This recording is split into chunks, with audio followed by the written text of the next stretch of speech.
Tax. దయచేసి కూర్చోండి, లాభం లేదు. లేదు, I have to use my description. I'm sorry sir. Reddappa గారు, మాధవి స్టార్ట్ చేయమ్మా.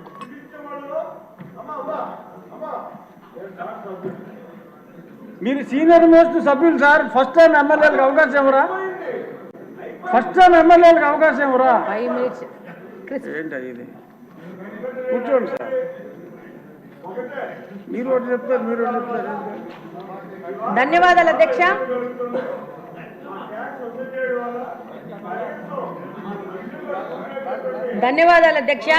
ఈ అవకాశం నాకు ఇచ్చినందుకు.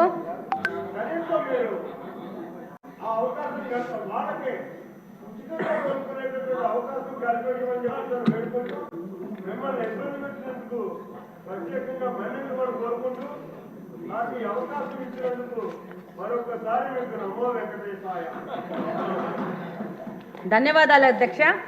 ఈరోజు ఈ బడ్జెట్ సందర్భంగా ఈ అవకాశం ఇచ్చినందుకు. వెనకబడిన ప్రాంతం రాయలసీమ ప్రాంతం, అది కడప నియోజకవర్గం నుంచి వచ్చాను. ఈరోజు కడప అంటే చారిత్రాత్మకంగా వెంకటేశ్వర స్వామి తొలి గడప కడప నుంచి వచ్చాను.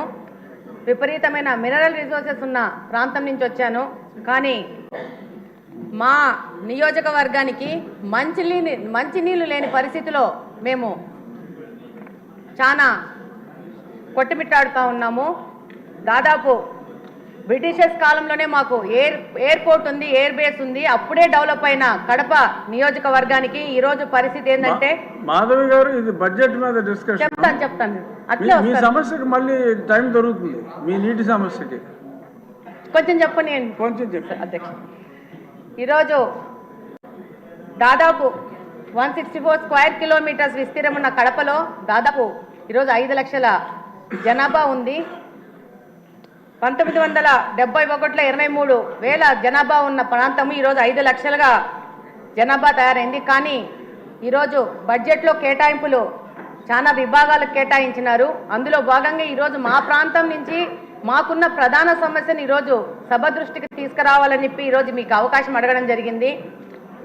అందులో భాగంగా ఈరోజు మాకు వాటర్ రిసోర్సెస్ గురించి చూస్తే 2 water resources, Penna river, Buggavanka almost అది ఫంక్షనింగ్లో లేదు. పెన్నా రిసోర్సెస్ వస్తే, పెన్నా రివర్కి వస్తే 2 Gandi water works, Lingampally water works నుంచి మాకు నీళ్ళు వస్తున్నాయి. దాదాపు కరువు పీడిత ప్రాంతం వల్ల దాదాపు ఏ డివిజన్లో కూడా 3 నుంచి 4 రోజులకు గాను ఒక్కసారి నీళ్ళు ఇవ్వలేని పరిస్థితిలో కడప నియోజకవర్గం నడుస్తూ ఉంది. దాదాపు 20% గృహాలకు ఇంకా మంచినీళ్ళ కనెక్షన్ లేదు. మేము కార్పొరేషను దాదాపు 20 సంవత్సరాలు కార్పొరేషన్గా ఏర్పడి 20 సంవత్సరాల నుంచి 10 సంవత్సరాలు కాంగ్రెస్ పార్టీ, 10 సంవత్సరాలు వైసీపీ పార్టీ, కార్పొరేషను అక్కడున్న శాసనసభ పక్షగా వాళ్లే ఉంటూ గవర్నమెంట్లో లాస్ట్ 5 సంవత్సరాల నుంచి అదే పార్టీ ఉన్నా కూడా పూర్తి నిర్లక్ష్యానికి గురైంది. ఈరోజు ఈ బడ్జెట్ సందర్భంగా ఈ యొక్క సమస్యను మీ ద్వారా ప్రభుత్వ దృష్టికి, మిగతా సభ్యుల దృష్టికి తీసుకుపోవాల్సిన అవసరం ఉంది. కార్పొరేషన్ అని చెప్పుకోవడమే కానీ కార్పొరేషన్లో మంచినీళ్ళు ఇవ్వలేని పరిస్థితిగా కడప నియోజకవర్గము ఈరోజు ఉంది. ఈరోజు దాదాపు 95% రామానాయుడు గారు ఆవిడ సమస్య వినండి సార్ కొంచెం. అవును అన్నా, వినండి అన్నా.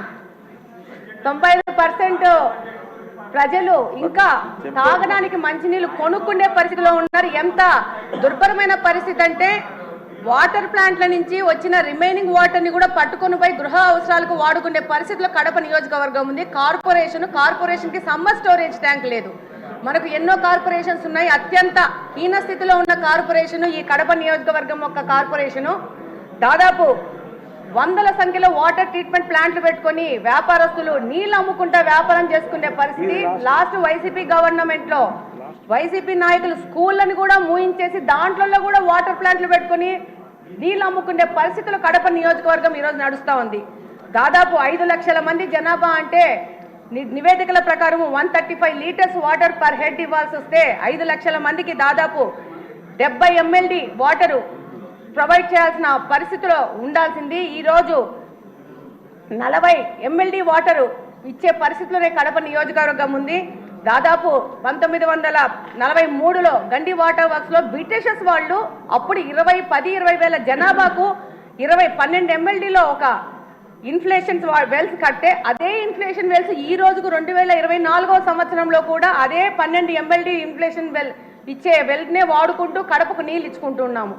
దాదాపు 5 నుంచి 6 రోజులకి నీళ్లు రాని పరిస్థితి. వచ్చిన నీళ్లు మురికి నీళ్ళు ఎందుకు వస్తున్నాయంటే డ్రైనేజ్ వాటర్ తీసుకెళ్లి మీ అందరికీ తెలుసు కడపలో బుగ్గంక అని ఉంటుంది, కడప నడి మధ్యలో వెళ్తూ ఉంటుంది. అందులోకి ఈ యొక్క డ్రైనేజ్ వాటర్ తీసుకెళ్లి అదే వాటరు పెన్నాలో కలిసి అదే వాటర్ మళ్ళీ పంపు చేసుకొని మళ్ళీ మా వినియోగంకు వాడుకోవాల్సిన పరిస్థితిలో ఉంది. ఒక STP లేదు, ప్లాంట్ కట్టలేని పరిస్థితిలో ఈ కార్పొరేషన్ ఉంది, నిధుల కొరత ఉంది. డెఫినెట్గా ఈ యొక్క పాత గవర్నమెంటు అంతకుముందు సోమశిల బ్యాక్ వాటర్స్ అనే ఒక పథకాన్ని ప్రకటించినారు కాంగ్రెస్ వాళ్ళ టైంలో, అది క్యాన్సిల్ అయిపోయింది. మళ్ళా తర్వాత మన తెలుగుదేశం ప్రభుత్వం ఉన్నప్పుడు 2018లో లింగంపల్లి మీద ఒక చెక్ డ్యామ్ కట్టాలని అప్పుడున్న ఇన్ఛార్జ్ శ్రీనివాస్ రెడ్డి గారు ప్రపోజల్ చేస్తే దానికి శాంక్షన్ చేశారు ఇరిగేషన్ మినిస్టర్ గారు. అది 19లో వైసీపీ గవర్నమెంట్ రాగానే దాన్ని కూడా క్యాన్సిల్ చేసిన పరిస్థితి ఏర్పడింది. ఆ తర్వాత 19 నుంచి 24వ సంవత్సరం వరకు వైసీపీ పార్టీ నుంచి గెలిచిన ఎమ్మెల్యేలందరూ రకరకాల ప్రాజెక్ట్స్ తీసుకొని వచ్చారు ప్రచారంలోకి. అందులో భాగంగా GNSS ఎర్ర చెరువు అని చెప్పేసి ఒక ప్రాజెక్ట్ తీసుకొని వచ్చినారు. దాంతో పాటు ఒక్క నిమిషం అని అయిపోయింది, 1 minute అయిపోయింది. ఆ తర్వాత మళ్ళా మైలవనం నుంచి నీళ్ళని చెప్పి అదొక ప్రాజెక్ట్ తీసుకొచ్చారు, అది లేదు. మొత్తం పైపులన్నీ తీసుకొచ్చేసి ఆ యొక్క మా కడపలో పెద్ద పెద్ద పైపులు పడి ఉన్నాయి, దాని ద్వారా నిధుల దుర్వినియోగం జరిగింది. ఇప్పుడు కడప నియోజకవర్గం నుంచి నా యొక్క ముఖ్య వినతి ఏంటంటే మాకు మంచినీళ్ళు ఇవ్వండి అంతే, ఏవి అడగట్లేదు, టీవీలు అడగట్లేదు, ఫ్రిడ్జ్లు అడగట్లేదు, మాకు మంచినీళ్ళు కావాలని సభాముఖంగా కోరుకుంటున్నాను. ఇదొక కడప నియోజకవర్గంలోని ప్రజలందరి బాధను ఈ సందర్భంగా ఈ యొక్క సభ దృష్టికి తీసుకొస్తూ దానికి సంబంధిత మంత్రులు, ఇరిగేషన్ మంత్రులు గారికి, అలాగనే మున్సిపల్ మంత్రులు గారికి, ముఖ్యమంత్రి గారికి ఈ విషయం ప్రత్యేకంగా చెప్పాల్సిన అవసరం ఉంది. మా కడప నియోజకవర్గం 2 ముఖ్యమంత్రులను ఇచ్చింది. 2 ముఖ్యమంత్రుల యొక్క నిర్లక్ష్యానికో మరి వాళ్లకు కడప అంటే చిన్న చూపో, కడప హెడ్ క్వార్టర్స్ లో మంచినీళ్ళు లేని పరిస్థితిలో కడపను తీసుకొచ్చినారంటే చాలా దౌర్భాగ్యమైన పరిస్థితి. మా కడప నియోజకవర్గం ఒక డిప్యూటీ సీఎం ని కూడా ఇచ్చింది. ఆయనకు అవగాహన రాహిత్యం వల్ల దాదాపు కడప నిర్లక్ష్యం చేసుకుని కడపలో నీళ్లు లేని పరిస్థితి, నీళ్లకు రామాని కొట్టుకునే పరిస్థితికి ఈరోజు కడపను తీసుకొచ్చారు. డెఫినెట్ గా మంత్రులు గాని, ముఖ్యమంత్రి గాని, సంబంధిత మినిస్టర్లు గాని ఈ యొక్క విషయాన్ని పూర్తిగా మీరు 3 నిమిషాల్లో ముగించమ్మా. ఆదినారాయణ రెడ్డి గారి తర్వాత ఆయనకి ఇద్దాం. అన్న థ్యాంక్ యూ అన్నయ్య, అవకాశం ఇచ్చినందుకు.